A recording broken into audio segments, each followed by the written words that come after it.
ధన్యవాదాలు అధ్యక్ష.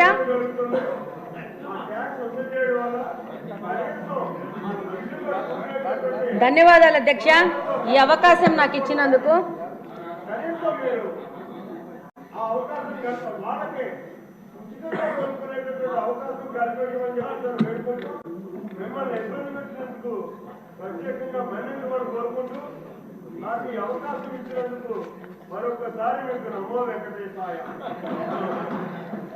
ధన్యవాదాలు అధ్యక్ష.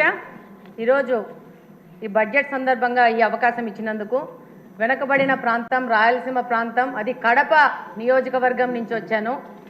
ఈరోజు కడప అంటే చారిత్రాత్మకంగా వెంకటేశ్వర స్వామి తొలి గడప కడప నుంచి వచ్చాను. విపరీతమైన మినరల్ రిసోర్సెస్ ఉన్న ప్రాంతం నుంచి వచ్చాను. కానీ మా నియోజకవర్గానికి మంచినీళ్ళు లేని పరిస్థితిలో మేము చాలా కొట్టుమిట్టాడుతూ ఉన్నాము. దాదాపు బ్రిటిషర్స్ కాలంలోనే మాకు ఎయిర్పోర్ట్ ఉంది, ఎయిర్ బేస్ ఉంది. అప్పుడే డెవలప్ అయిన కడప నియోజకవర్గానికి ఈ రోజు పరిస్థితి ఏంటంటే, మాధవి గారు ఇది బడ్జెట్ మీద డిస్కషన్ చెప్తాను అట్లే. మీ సమస్యకి మళ్ళీ టైం దొరుకుతుంది. మీ నీటి సమస్యకి కొంచెం చెప్పండి. కొంచెం చెప్పండి అధ్యక్ష. ఈరోజు దాదాపు 164 స్క్వేర్ కిలోమీటర్స్ విస్తీర్ణం ఉన్న కడపలో దాదాపు ఈరోజు 5 లక్షల జనాభా ఉంది. 1971లో 23,000 జనాభా ఉన్న ప్రాంతము ఈరోజు 5 లక్షలుగా జనాభా తయారైంది. కానీ ఈరోజు బడ్జెట్లో కేటాయింపులు చాలా విభాగాలకు కేటాయించినారు. అందులో భాగంగా ఈరోజు మా ప్రాంతం నుంచి మాకున్న ప్రధాన సమస్యను ఈరోజు సభ దృష్టికి తీసుకురావాలని చెప్పి ఈరోజు మీకు అవకాశం అడగడం జరిగింది. అందులో భాగంగా ఈరోజు మాకు వాటర్ రిసోర్సెస్ గురించి చూస్తే 2 water resources, Penna river, Buggavanka almost అది ఫంక్షనింగ్లో లేదు.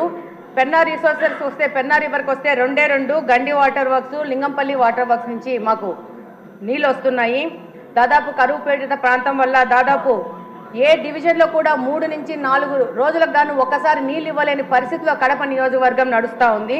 దాదాపు 20% గృహాలకు ఇంకా మంచినీళ్ళ కనెక్షన్ లేదు.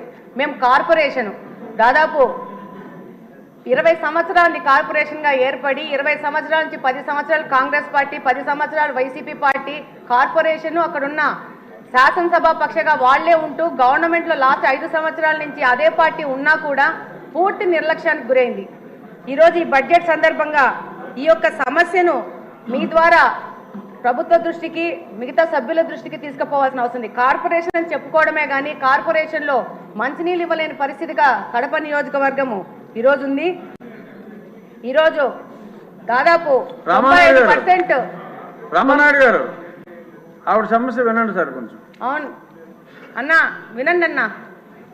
95% ప్రజలు ఇంకా తాగడానికి మంచినీళ్ళు కొనుక్కునే పరిస్థితిలో ఉన్నారు. ఎంత దుర్భరమైన పరిస్థితి అంటే వాటర్ ప్లాంట్ల నుంచి వచ్చిన రిమైనింగ్ వాటర్ని కూడా పట్టుకొని పోయి గృహ అవసరాలకు వాడుకునే పరిస్థితిలో కడప నియోజకవర్గం ఉంది. కార్పొరేషన్కి సమ్మర్ స్టోరేజ్ ట్యాంక్ లేదు. మనకు ఎన్నో కార్పొరేషన్స్ ఉన్నాయి. అత్యంత హీన స్థితిలో ఉన్న కార్పొరేషన్ ఈ కడప నియోజకవర్గం యొక్క కార్పొరేషను. దాదాపు 100ల సంఖ్యలో వాటర్ ట్రీట్మెంట్ ప్లాంట్లు పెట్టుకొని వ్యాపారస్తులు నీళ్ళు అమ్ముకుంటా వ్యాపారం చేసుకునే పరిస్థితి. లాస్ట్ వైసీపీ గవర్నమెంట్లో వైసీపీ నాయకులు స్కూళ్ళని కూడా మూయించేసి దాంట్లో కూడా వాటర్ ప్లాంట్లు పెట్టుకొని నీళ్ళు అమ్ముకునే పరిస్థితులు కడప నియోజకవర్గం ఈరోజు నడుస్తూ ఉంది. దాదాపు 5 లక్షల మంది జనాభా అంటే నివేదికల ప్రకారం 135 లీటర్స్ వాటర్ పర్ హెడ్ ఇవ్వాల్సి వస్తే 5 లక్షల మందికి దాదాపు 70 MLD వాటరు ప్రొవైడ్ చేయాల్సిన పరిస్థితిలో ఉండాల్సింది. ఈరోజు 40 MLD వాటరు ఇచ్చే పరిస్థితిలోనే కడప నియోజకవర్గం ఉంది.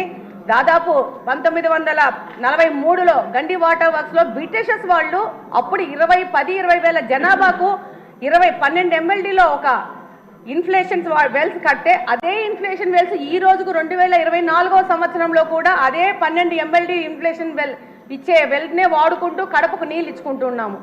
దాదాపు 5 నుంచి 6 రోజులకి నీళ్లు రాని పరిస్థితి. వచ్చిన నీళ్లు మురికి నీళ్ళు ఎందుకు వస్తున్నాయంటే డ్రైనేజ్ వాటర్ తీసుకెళ్లి మీ అందరికీ తెలుసు కడపలో బుగ్గొంక అని ఉంటుంది. కడప నడి మధ్యలో వెళ్తూ ఉంటుంది. అందులోకి ఈ యొక్క డ్రైనేజ్ వాటర్ తీసుకెళ్లి అదే వాటరు పెన్నాలో కలిసి అదే వాటర్ మళ్ళీ పంపు చేసుకొని మళ్ళీ మా వినియోగంకు వాడుకోవాల్సిన పరిస్థితిలో ఉంది. ఒక ఎస్టీపీ లేదు, ప్లాంట్ కట్టలేని పరిస్థితిలో ఈ కార్పొరేషన్ ఉంది, నిధుల కొరత ఉంది.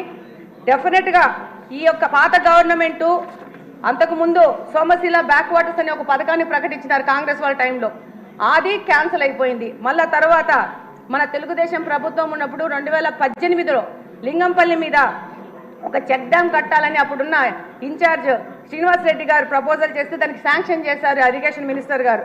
అది 19లో వైసీపీ గవర్నమెంట్ రాగానే దాన్ని కూడా క్యాన్సిల్ చేసిన పరిస్థితి ఏర్పడింది.